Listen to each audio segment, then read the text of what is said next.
係啦，今日咧有呢個節目有個嘉賓喺度，呢個嘉賓咧我真係要好多謝佢。嗱，你哋都可能睇過佢啲嘢嘅，買過佢嘅書啊。如果睇過香港老味嘅話，係咁啊就係阿 Simson 啦。Simson，hello 你好。大家好，我係香港老味版主兼作者 Simson。每年咧我哋書展都有機會聚下，交換下大家嘅著作啦。其實我已經拜讀咗佢嘅著作咧，已經好幾年嘅事。我都係。佢已經出到第4本㗎啦，今年書展。因為佢咧係好花時間去記錄香港嘅舊嘅東西，包括建築物。佢係做得好專業啦，同埋做得好巨細無遺。點樣揾啲資料啊？但係我通常做開嗰啲咧，Simson通常都係啲電影場景嚟嘅。係啊，我知啊。咁去到呢一種咧，就真係唔及你啦。你係完全係能夠揾翻嗰啲以前邊個人啊，曾經嘅租戶啊咁樣。咁啊，於是我哋就即係每年書展度，我哋一定要聚下，我哋一定要拍片咁樣。咁今次咧真係得起心肝揾到個題目。等咗2年啊，等咗2年。今日咧，我哋第一站咧就去咗醫局街啦。咁啊，一陣間咧，我哋有幾站會去嘅。咁啊，呢一個建築物咧就係醫局街嘅170號。冇錯，佢嗰個歷史價值咧其實都好高，非常之值得大家去研究、去了解香港嘅古建築。咁呢度係背後背負住好多唔同嘅歷史啦，同埋見證住深水埗嘅發展。2級歷史2級歷史建築。係啦，今日咧其實係幾機緣巧合，我哋有一個機會咧係能夠親身上去睇下呢棟建築物。根據我哋嘅研究所得，呢棟醫局街170號係應該1913年入伙，離開而家係112年。112。In which 呢個年份到而家都冇人證實或者考究到，咁我哋團隊又好機緣巧合之下係揾到啲文件，就推證到呢度係1913年嘅一個建築物。究竟呢棟建築物112年係點樣嘅咧？佢而家係點樣嘅咧？會唔會睇到當時100幾年前嘅一啲建築，佢仲係保留咗喺度嘅咧？不如我哋一齊上去睇下。好啊！哇！嗱，呢度已經係啦，因為呢一種即係戰前嗰啲騎樓啊。係啦，咁其實見到呢度有2支騎樓柱，咁呢個係好典型戰前時代香港建築物嘅一啲建築特色啦。由招牌開始講起。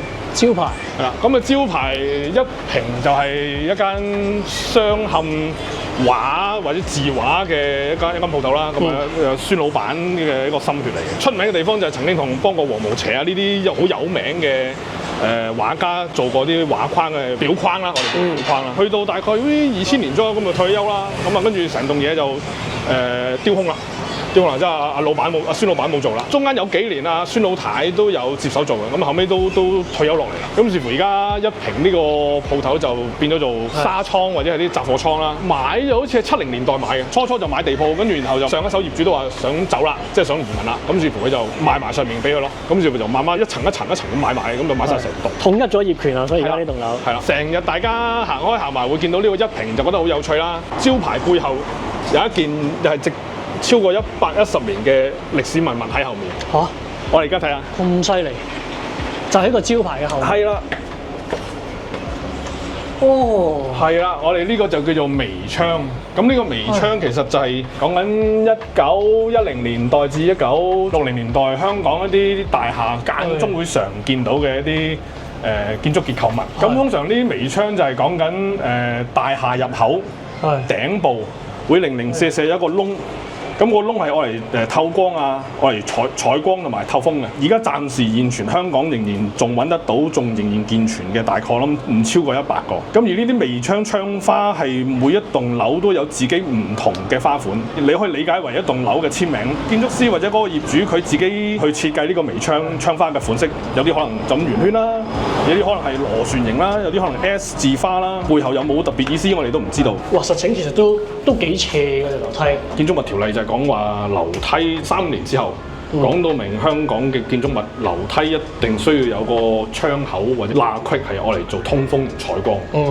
咁其實如果你行開行埋見啲唐樓，如果見到條樓梯一路行係冇窗嘅話咧，就一定係1935年之前起好嘅。有窗口嘅，有通風位嘅，咁就可能係數到係1956年。咁如果你再數埋個樓梯級嘅話，因為1956年之後嘅建築物規定咗一條樓梯唔可以超過16級。係消防條例定係咩嚟？建築物條例。建築物條例。我一次咧就係去揾嗰個麗晶大賓館喺即係國產007嗰個，咁咧就喺度數樓梯級啦。咁到最後我揾到其實就喺禾輋街。咁我去到嘅時候就發現嗰條樓梯唔同咗。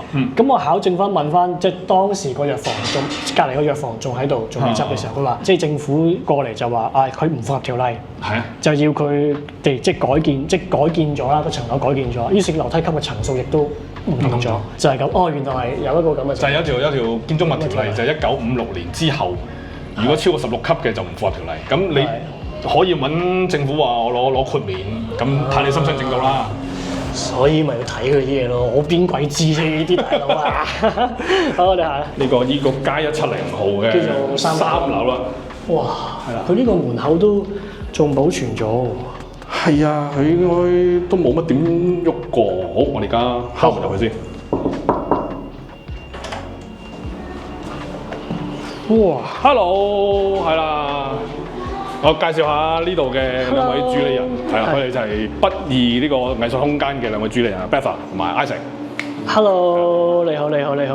嗱，咁啊，先生，我哋不如轉頭先同佢傾偈啦。係啦，我哋睇咗建築先。我哋睇咗建築先，轉頭我哋再同兩位傾偈。好啊。呢一種唐樓啦，第一次有機會入到嚟，出面睇咗好多啊。一直都冇機會親身入嚟去睇一個真實嘅歷史建築，對研究係爭好遠。我哋由天花開始講起，咁大家會見到呢度有條天花線，雖然唔係特別好靚，咁但係都見證咗暫時推敲到嘅一個論證，就係呢棟1913年嘅建築物應該係屬於一個1代半嘅唐樓。第一代嘅唐樓個頂係咪就係金字形？係啊，即係大家熟悉嘅香港即係啲黑白相，即係18嘟嘟年嗰啲相。咁香港好多時啲屋都係啲金字形屋頂嘅，咁然後就行啲瓦片。咁靚仔嘅我哋叫雙筒雙瓦啦，咁普通嘅就單層嘅瓦片啦。木梁起咗屋頂，咁然後就鋪瓦片，就遮雨啊、遮風啊咁樣。例子就係永和號嗰啲啦。永和號嗰啲啦，大概講緊1910、20、30呢啲時間，水泥鋼筋開始引入啦，樓板唔係用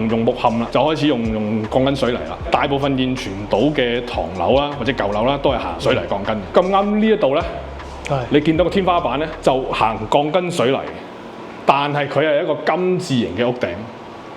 咁樣睇佢又未係到第二代喎。係啦，暫時我會叫呢度做1代半嘅唐樓建築。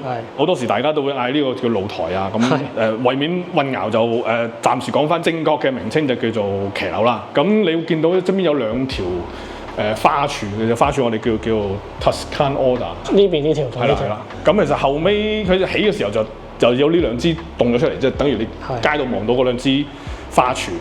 咁但係後尾佢就為咗要增加個居住環境，於是乎就封咗個騎樓。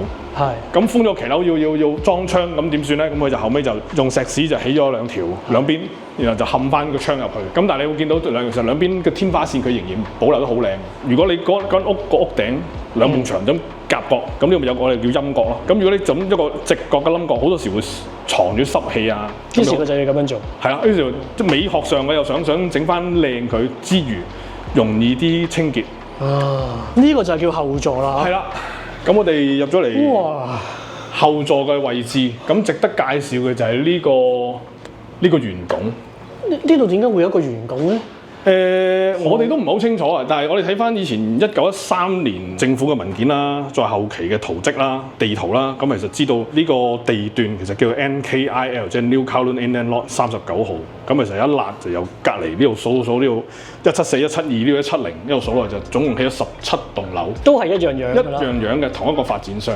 研究嘅時候，我哋喺一份1936年嘅展報172號隔離嘅一個劫案新聞，劫匪就打劫包租婆，就將佢反鎖咗，咁然後就劫走咗一大堆嘅金飾啊，包括好特別嘅就係2枚1元美金。1936年有2枚1蚊美金。係啦，咁再包埋一啲嘅金手鐲啊、金頸鏈啊、一啲貴重嘅物品啊、棉胎咁樣，通通就俾個劫匪就拎走晒。阿包租婆後尾就自己解鎖，即係解開咗就嗌救命啦。咁但係因為屋同窗都反鎖晒。咁個報紙就話咧，當時咧就係嗌救命之後咧，就有人喺隔離，佢用隔離呢兩個字，爬過去開門營救。咁到底係170呢度爬過去營救啊，定係174爬過去營救咧？我哋就唔知道。咁但係肯定知道嘅就係應該呢一排樓係互相有啲地方係可以相通到。懷疑呢個後座呢個位置當年係通嘅，係通嘅。OK， 即係佢可能呢埲牆佢係冇封到，但係係啦，即係望到隔離。係啦。咁但係呢個駁都係有嘅。係啦。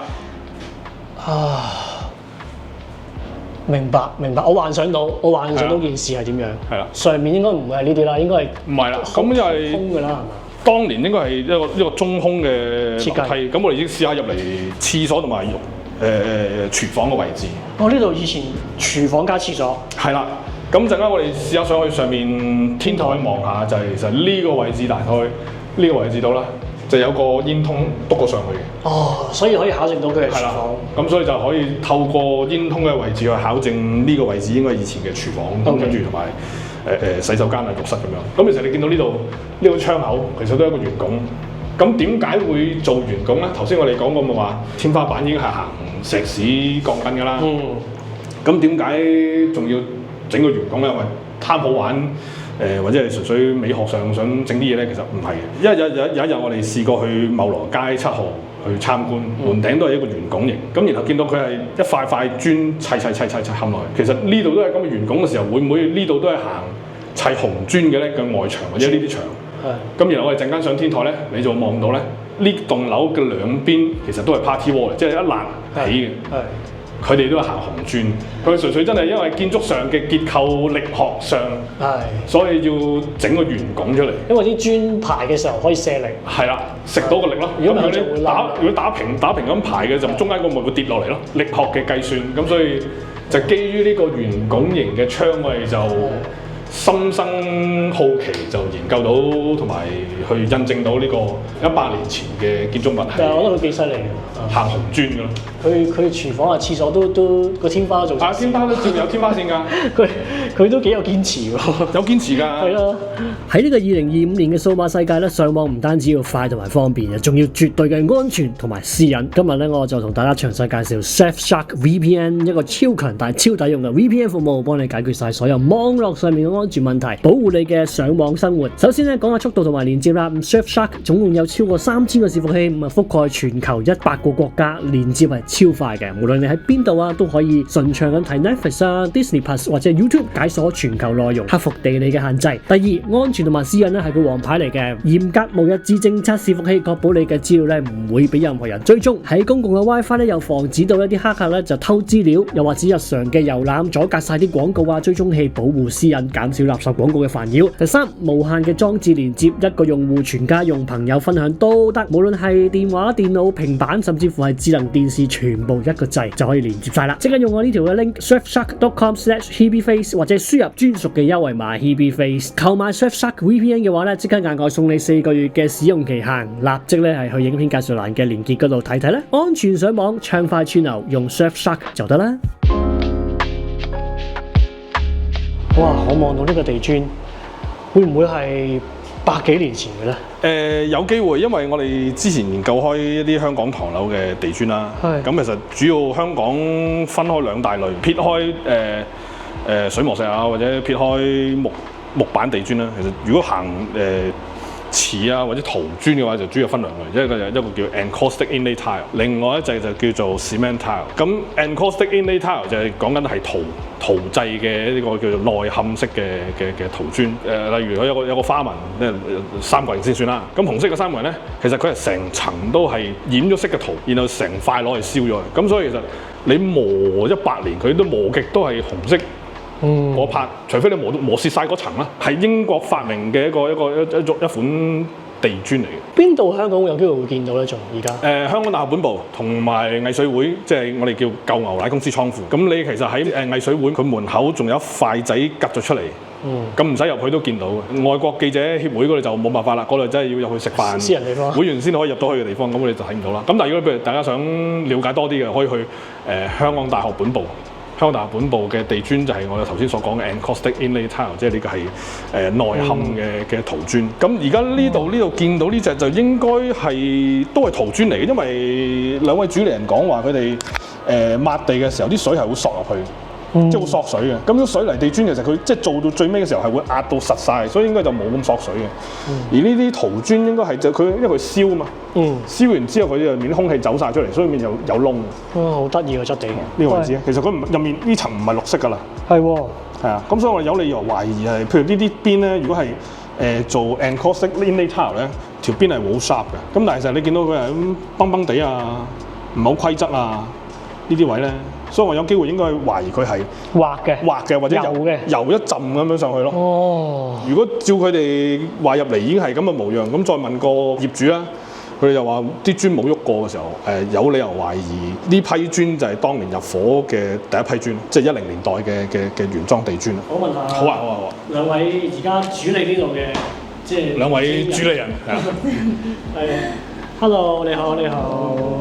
點解你哋會租咗呢一度地方？有咩機緣巧合有機會租到呢一度咧？其實我哋就係 art student 嚟嘅之前，咁我哋 grad 咗之後咧就會揾我哋自己 art studio 咁樣啦，跟住之後機緣巧合就有認識到啲朋友咁樣，咁朋友嘅朋友親戚咁樣嗰啲，咁人搭人就知道呢個地方咁樣，咁我哋上到嚟睇就覺得呢度好好咁樣啦。我哋之前都揾過唔同嘅地方比較 alternative 啲嘅一啲環境咁樣，但係上到嚟就覺得俾呢度吸引咗，跟住之後就好快就決定咗就租呢度咁樣嘅。咁當時你租呢度嘅時候，呢一度嗰個環境係即係我見你而家裝修晒啦，即係做晒啲櫃啊，種種所有嘢。你上到嚟嘅時候，第一個感覺係點樣喺度？一開始上嚟嘅時候咧，其實咧係任何家私啊、任何設備都未有嘅咁樣樣。咁上到嚟嘅時候，第一下就係見到個窗啦。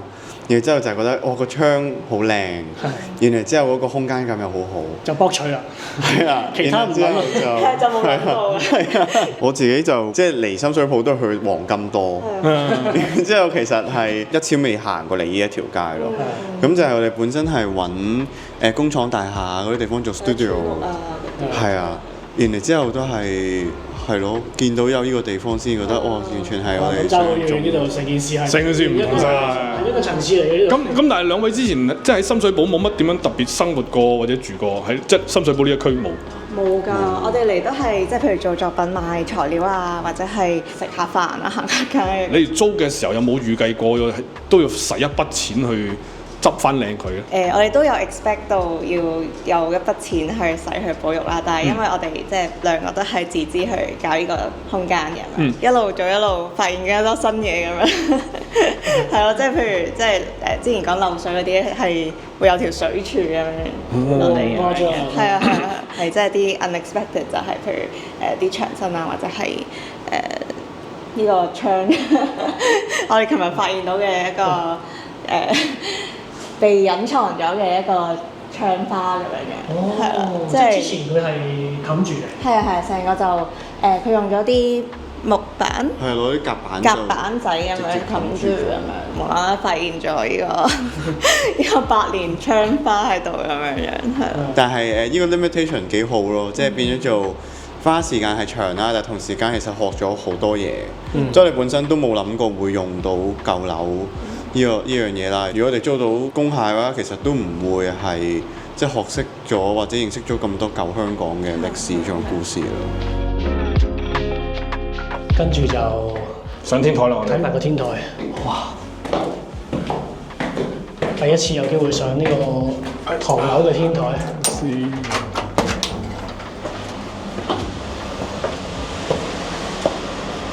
好啦，咁我哋就嚟到呢個街170號嘅天台啦。咁啊，有部分入唔到嗬。係啦，咁你就唔搞佢住啦。咁其實你會喺天台呢度見到呢度係行水泥石屎嘅天面啦。咁然後你好明顯見到呢度係一個兩邊斜坡斜落去嘅結構。點解佢要咁樣設計嘅？去水嘛。哦，係。去水嘛。係去水，啲水可以兩邊落。係啊。係。咁你會見到側邊嗰埲牆嗰啲全部都係紅磚嚟嘅。就拆淨咗嘅。係啦。因為嗰時係成排起㗎嘛，咁中間我哋叫 party wall， 即係共享牆。咁共享牆於是乎就係因為呢個170啊嘛，隔離172啊，咁呢邊呢個168，咁其實你兩邊拆嘅話，其實佢就唔可以拆正，即係唔可以拆埋呢埲兩邊牆。咁所以仲會有啲嘢留咗喺度，咁就係透過呢啲剩低咗落嚟嘅線索痕跡去推敲呢棟樓建成嘅時候係用啲咩物料啊、方法啊咁樣。煙通嘅位置，我諗就係嗰個啦，係嘛？係啦，係隔出嚟嗰就係煙通嘅位置，就係廁所最尾個落頭。咁就可以印證嗰個位曾經係做過廚房啦，啱啱下邊嗰度。咁我呢個煙通係應該共用，即係下邊再下一層都係呢個煙通。所以下一層嘅呢個位置亦都係一個廚房咯。啊，佢就一條煙通穿晒㗎嘛。